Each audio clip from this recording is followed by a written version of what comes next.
Hey, you are watching Film Freak, and today we are film souping with Kodak ColorPlus and some limes.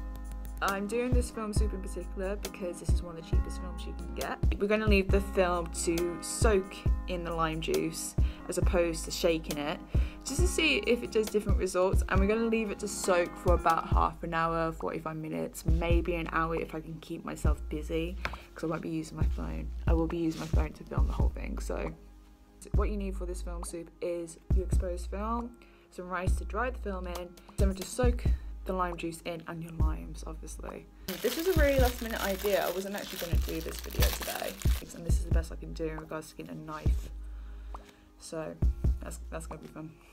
Oh, that's fine. I say get 2 limes, just easier that way.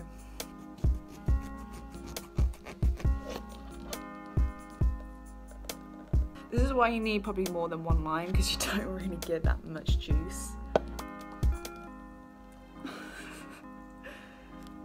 Oh, amazing content, I know. Do have a paper towel down as well, just for good measure. They're all squeezed. So the next thing you need is actually warm water, and I have a kettle in the room, so I'm just going to do that. Don't melt the plastic. So I've got my lime juice diluted with warm water. So I'm going to leave that to soak for about half an hour. So yeah. Ooh.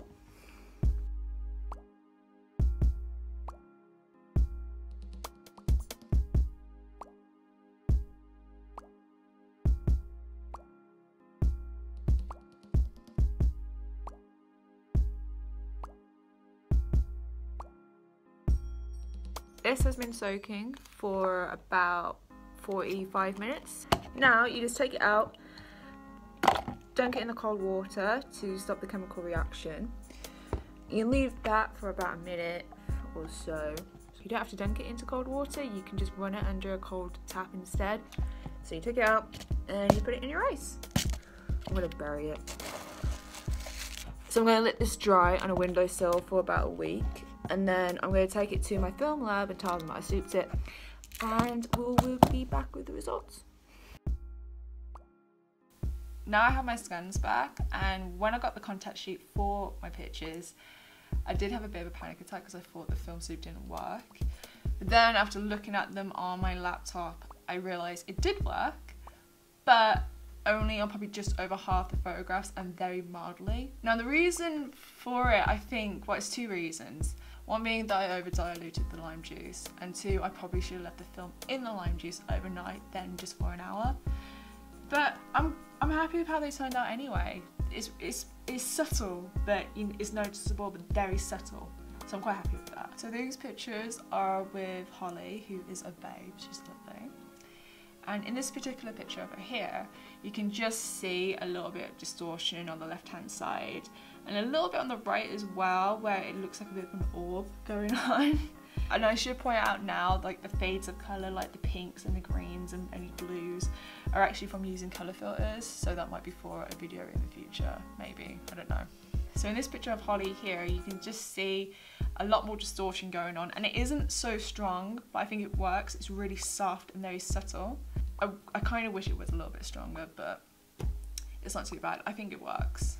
Now in this picture of Holly, this is probably the strongest one. I never got this effect from souping with lime juice, but in this picture of Holly here, there's actually a little rainbow effect going on, which I think is kind of mad. I never got that before, so that's really cool.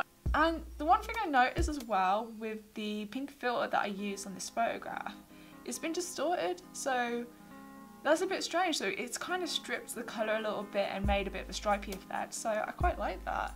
So that's probably my favourite, this is probably my favourite picture from the whole set. In this picture of Holly, I like this because the soup did not affect her face.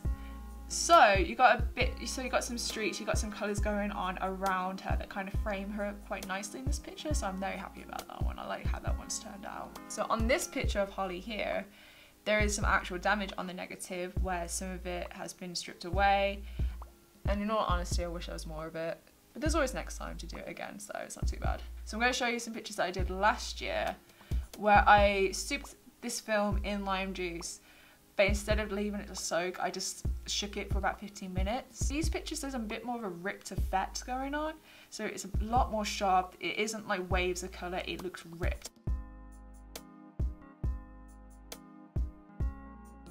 So in this picture in particular, you can really see this kind of ripped effect going on and some of the damage. And I really like that. That was just so unusual for me. That was just so different. So there is definitely a difference between shaking your soup and then just letting it to soak. So in all, I'm happy with how this film soup turned out. I think if I left it any longer, it might have overpowered the pictures a little bit too much. But if I was to soup with lime juice again, I would definitely leave the film in for a lot longer. Now, if you want to see another film soup video, then go ahead and check out the video right here. Feel free to subscribe to this channel as we're making more videos like this in the future. And if you have any suggestions for me, then go ahead and leave me a comment down below on the Film Freak Instagram. And I'll catch you in the next video. So thanks for watching. Bye.